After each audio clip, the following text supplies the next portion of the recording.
Bonjour, je me présente, Monsieur Sabour, lycée Mohamed V, lycée qualifiant Mohamed V, Académie régionale Laayoune Saqi El Hamra. Aujourd'hui, on va continuer notre travail sur les intégrales et exactement sur intégration par partie. Alors, bien sûr, on va passer à l'exercice 2. Donc, exercice 2. Calculer l'intégrale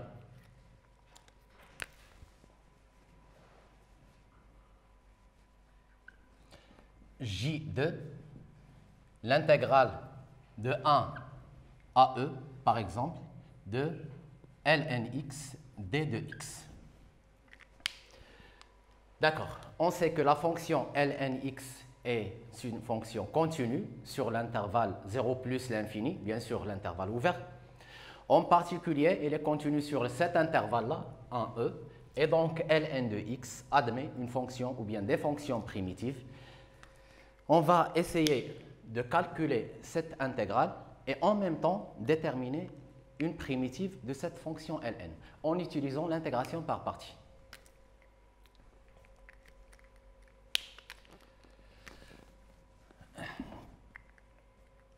Alors, on pose.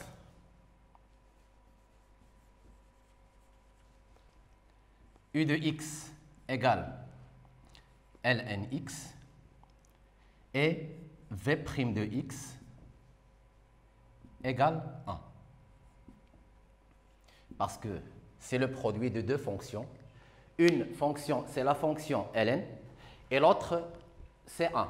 C'est une fonction constante. Bien sûr, c'est une fonction qui est continue. Donc, u de x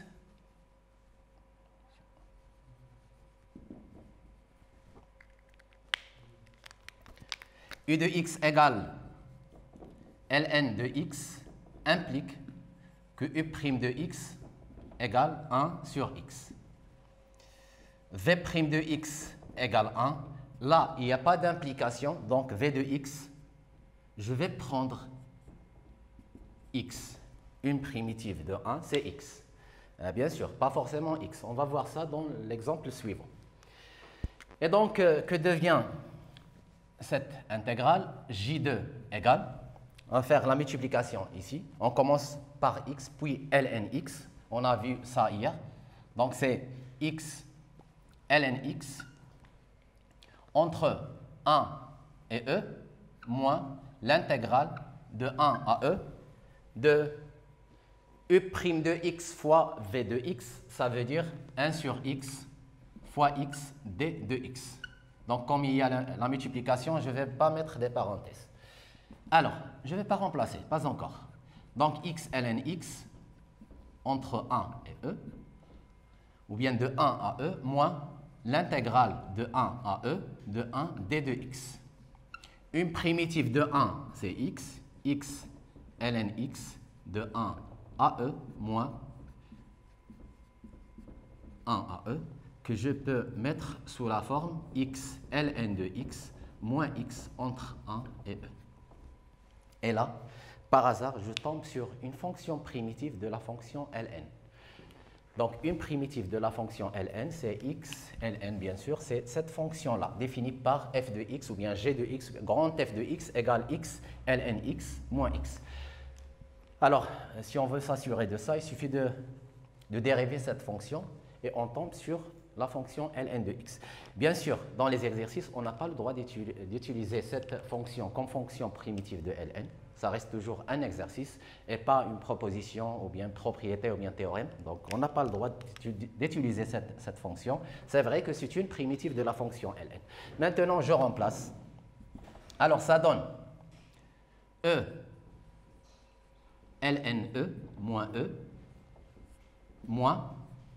1 ln de 1 moins 1. ln de e, c'est 1.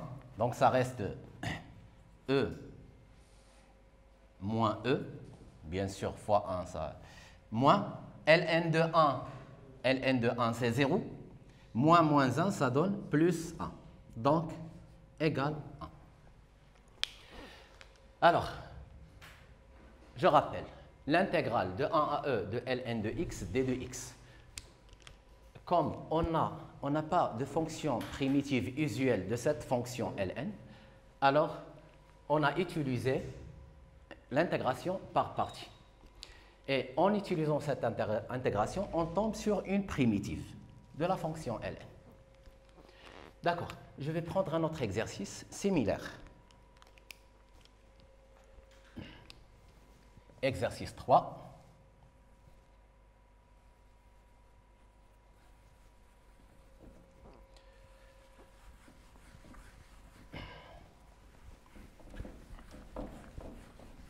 C'est calculer l'intégrale J3. L'intégrale J3, c'est l'intégrale de 0 à e moins 1 ln de x plus 1 d de x. Alors, je vais résoudre cet exercice de deux façons, de deux méthodes. Donc, solution.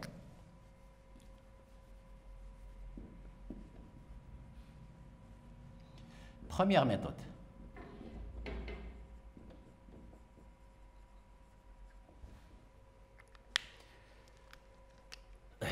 On pose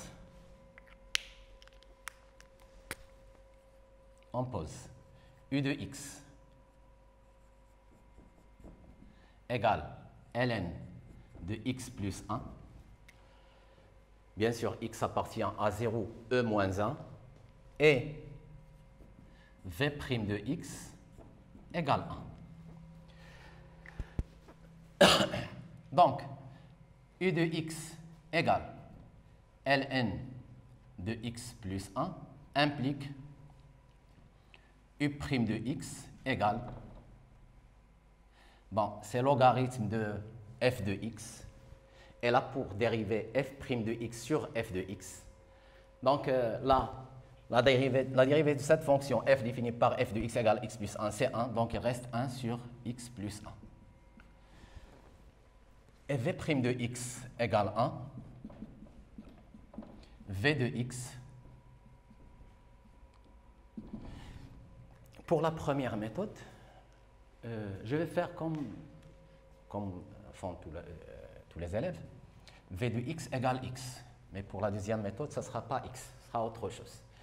Et donc, je vais calculer J3. Ça donne x ln de x plus 1 entre 0 et e moins 1, moins l'intégrale 0 à e moins 1. La multiplication, donc, ça donne x sur x plus 1 d de x. On tombe sur une fonction homographique. Maintenant, je peux remplacer. Ça donne e moins 1 ln de e moins 1 plus 1, moins, lorsque je remplace par 0, ça donne 0. Et là, on n'a pas de primitive usuelle. Voici ce que je vais faire. Je vais ajouter 1 et puis retrancher 1. Ça donne x plus 1 sur x plus 1 moins 1 pour gagner un peu de temps. Donc, je les ai séparés dès le départ. Et ça donne, ça c'est lne, ça veut dire 1. Et donc, ça reste e moins 1. L'autre terme, c'est 0. Moins l'intégrale de 0 à e moins 1. X plus 1 sur x plus 1, ça donne 1. Moins 1 sur x plus 1, d de x. Égale e moins 1 moins, je passe aux primitives. Donc 1, une primitive de 1 c'est x, une primitive de 1 sur x plus 1, elle a la forme de u' sur u. Donc sa primitive c'est la valeur logarithme de la valeur absolue de u, ça veut dire que ln. En principe, on met la valeur absolue, mais comme x appartient à l'intervalle 0, e moins 1, x plus 1 est un nombre strictement positif, donc je peux l'écrire comme ça. 0, e moins 1 égale e moins 1 moins e moins 1 moins ln e moins 1 plus 1. Et là, moins, lorsque je remplace par 0, ce n'est pas la peine parce que ça donne toujours 0. Là, c'est 0. Et là, c'est ln de 0 plus 1, ça veut dire que c'est ln de 1. Et c'est moins 0. E moins 1 s'en va avec E moins 1, moins, ça reste plus, ln de E égale 1. C'est par hasard qu'on tombe toujours sur 1. D'accord. Pour la deuxième méthode, c'est la première méthode. Donc, j'ai utilisé une primitive de 1. La primitive que j'ai utilisée ici, c'est la fonction v définie par v de x égale x. Et je ne veux pas dire que x est une primitive. X est un nombre réel. Ce n'est pas une fonction. Donc, c'est la fonction v de x. Deuxième méthode. Alors là,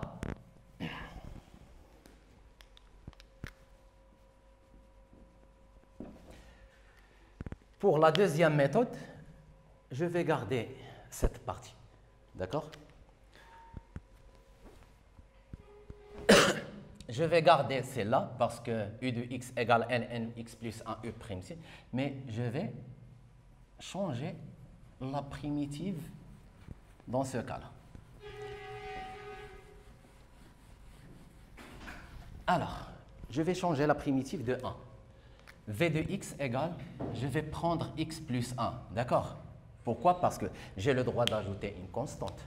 Si f, grand F, est une primitive d'une fonction f, alors, quel que soit c appartenant R, pour n'importe quelle constante c, bien sûr, f de x plus f plus c, c'est une primitive. Donc, j'ai le droit d'ajouter 1.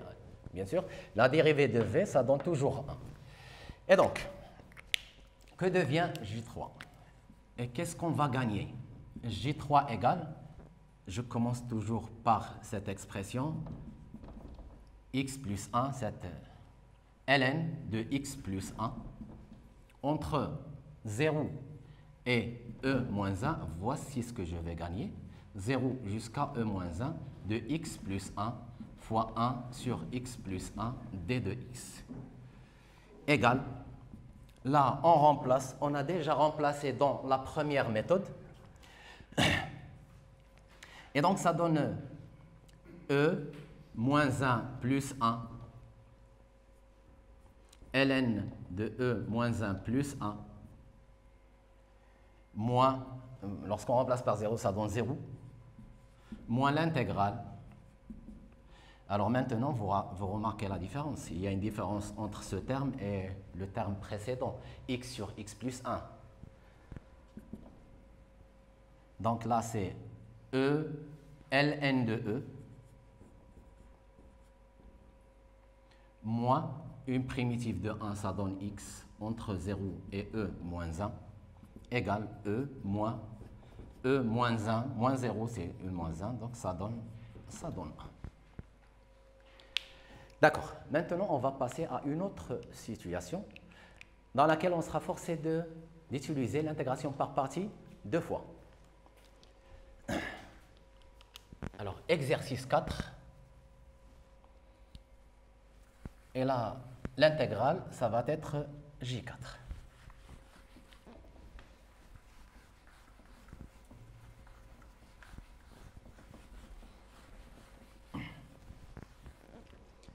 Calculer l'intégrale J4 égale l'intégrale de 0 à ln de 2, par exemple,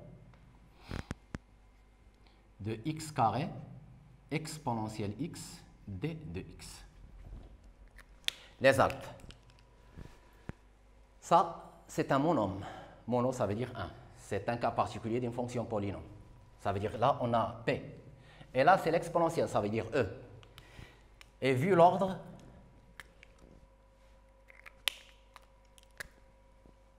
je vais prendre en pause u de x égale x au carré et v' de x, ou bien là, et v' de x égale exponentielle x.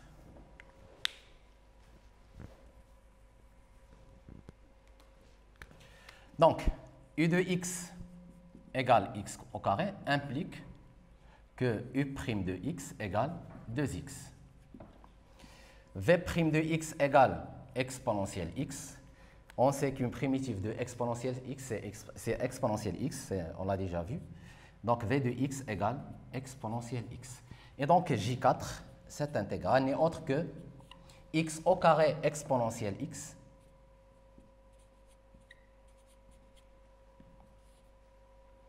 entre 0 et ln2 moins l'intégrale entre 0 et ln2 de 2x exponentielle x d de x.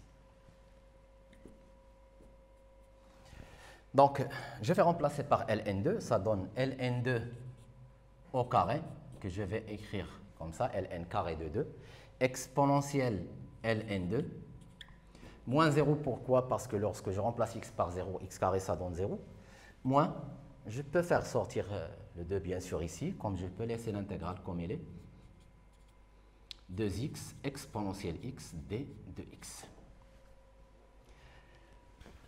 Et ça donne exponentielle ln2, c'est 2, donc c'est 2, ln carré de 2, moins l'intégrale de 0 à ln2 de 2x exponentielle x d de x. Alors, je vais garder cette formule que je vais noter 1. Maintenant, pour le calcul de cette intégrale. Donc, bien sûr, cette fonction n'a pas de primitive usuelle. Une autre fois, je vais faire appel à l'intégration par partie. Une intégration par partie ici. Donc, on pose j égale, donc soit j, l'intégrale de 0 à ln2, 2x exponentielle x d de x. La même chose ici, on peut faire soit on pose u et v, ou bien je vais prendre u1 et v1. u1 de x égale 2x et v1 prime de x égale exponentielle x. Parce qu'on n'a pas le droit dans le même exercice mettre u deux fois. U veut dire u de x, elle est définie par u de x, cette fonction est là, parce que u c'est une fonction. Ce n'est pas un symbole. Donc, u1 de x égale 2x implique que u1 prime de x égale 2. D'accord? Donc, v1 prime de x égale exponentielle x. Donc, v1 de x égale exponentielle x. Et donc, j égale 2x exponentielle x. Je commence toujours par ces fonctions après logarithme, exponentielle, cosinus, sinus, etc. De 0 à ln2 moins l'intégrale de 0 à ln2 de 2 fois exponentielle x d de x. Je remplace ici, ça donne 2 ln2, que je peux écrire ln2 4, exponentielle ln2, moins 0, moins 2 fois, je peux faire sortir 2, moins 2 fois, une primitive de exponentielle x, c'est exponentielle x, 0, ln2. Et ça donne 2, exponentielle ln2, ça fait 2 fois 2, ça fait 4, ln2, moins 2, j'ouvre les parenthèses, exponentielle ln2 moins exponentielle 0. Ça donne 4 ln2 moins 2, exponentielle ln2, ça fait 2, moins 1, exponentielle 0, c'est 1. Et donc, c'est 4 ln2 moins 2. Donc, j égale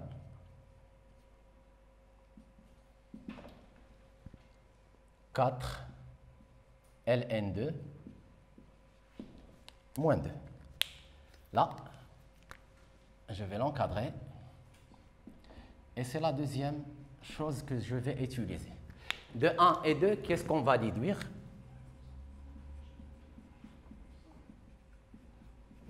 On déduit que, c'est-à-dire je vais remplacer j par sa valeur 4 ln2 moins 2. Et donc, j4, on déduit que j4 égale Là, c'est 2 ln carré de 2 moins j, ça veut dire moins, entre parenthèses, 4 ln2 moins 2, qui donne 2 ln carré de 2 moins 4 ln de 2 moins 2. Avec le signe moins, ça donne plus. Et c'est le J4. Maintenant, on va passer à un dernier exercice. Ce ne sont pas que des exercices, ce sont les différentes difficultés qu'on peut rencontrer dans un intervalle, dans un exercice d'intégrale, et surtout l'intégration par partie. Alors, un autre type d'exercice, exercice 5.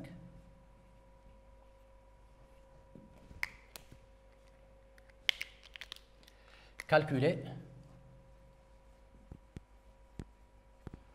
je crois que c'est J5, l'intégrale J5 égale l'intégrale de 0 à, vaut mieux écrire pi sur 2, ou bien de pi sur 2 à pi, ça revient au même, peu importe les bornes, de exponentielle x, sinus x, d de x. Alors, c'est un très bon exercice.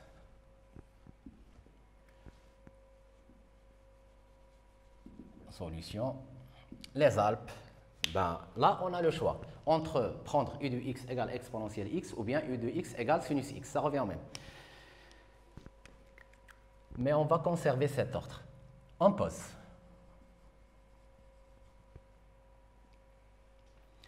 U de x égale exponentielle x et v' de x égale sinus x. Pour tout x appartenant à l'intervalle 0 pi. C'est cet intervalle. Donc, u de x égale exponentielle x implique que u' de x égale exponentielle x. v' de x égale sinus x. Alors là, on sait que pour les primitives de cosinus et sinus, là, le cosinus elle est positif, là, elle est négatif, donc cette partie. Là où le sinus elle est positif, et là, c'est moins sinus. On sait que pour la fonction dérivée, on suit ce sens-là, d'accord? Et pour la primitive, c'est le sens anti-horaire. Donc, v de x égale sinus x, ça donne moins cosinus x. Eh bien, la J5 égale, j'aurais besoin d'espace. Là, c'est moins exponentielle x cosinus x entre 0 et pi. Et pour faciliter un peu les calculs, j'aurais pu prendre pi sur 2, moins ce produit-là, l'intégrale de 0 à pi, de moins cosinus x exponentielle x d de x, égale. Là, moins exponentielle pi fois cosinus pi, moins exponentielle 0 fois cosinus 0. Et ça devient plus l'intégrale de 0 à pi cosinus x exponentielle x d de x. Il faut faire attention avec les calculs. Même à l'examen national, bien sûr, on a toujours beaucoup de calculs. Cosinus pi, c'est moins 1. Donc, avec le signe moins, ça donne plus 1 exponentielle pi. Cosinus 0, c'est 1. Exponentielle 0, c'est 1. Moins 1, ça donne plus 1. Plus cette intégrale, donc, que je vais appeler K. K, c'est l'intégrale de 0 à pi cosinus x exponentielle x d de x. Alors, calculons K. L'intégrale K. On va utiliser une autre fois une intégration par partie. Mais il faut faire attention. Moi, j'ai choisi u de x égale exponentielle x. Là. Alors là aussi, je vais choisir u de x égale exponentielle x. Sinon, si on change l'ordre, on revient sur cette opération. On revient sur G5 égale J5. Et ça ne donne rien, bien sûr. Et donc, par partie, on pose. Bien sûr, je peux mettre u parce que c'est l'exponentielle x, mais v' non.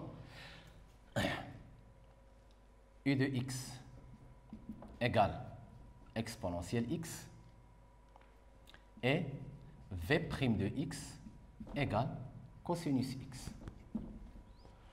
Donc, u de x égale exponentielle x implique, ce n'est pas la peine, si vous voulez, de refaire cette étape. On l'a déjà ici. Mais tout simplement pour garder cette forme. Et v' de x égale cosinus x. Je vais mettre V1, c'est pas V, parce que V' c'est sinus. Donc, cosinus x, ça veut dire que V1 de x égale une primitive de cosinus, c'est sinus. Une primitive de cosinus, c'est le sinus. C'est le sens de la primitive. Là, le sens de la dérivée. V1 de x égale sinus x. Et donc, k égale ce produit-là, exponentielle x sinus x, moins, entre, bien sûr, de 0 à pi, moins l'intégrale de 0 à pi de exponentielle x sinus x. Je crois que ça vous rappelle quelque chose. Et donc, je vais remplacer par pi. Heureusement qu'on a la fonction sinus, parce que sinus de pi égale 0, sinus 0 égale 0. Donc, lorsque je remplace par pi, ça donne 0 ici. Exponentielle pi, sinus pi, moins exponentielle 0, sinus 0, moins cette intégrale qui n'est autre que J5. Donc, égale moins J5. Je remplace ici. On a J5 égale exponentielle pi plus 1, plus k, ça veut dire moins J5. Donc, on va faire venir moins J5 ici, ça donne 2J5 égale exponentielle pi plus 1, d'où J5 égale exponentielle pi plus 1 divisé par 2. On va s'arrêter là, donc à la séance prochaine, Inch'Allah. Prenez soin de vous et bonne chance.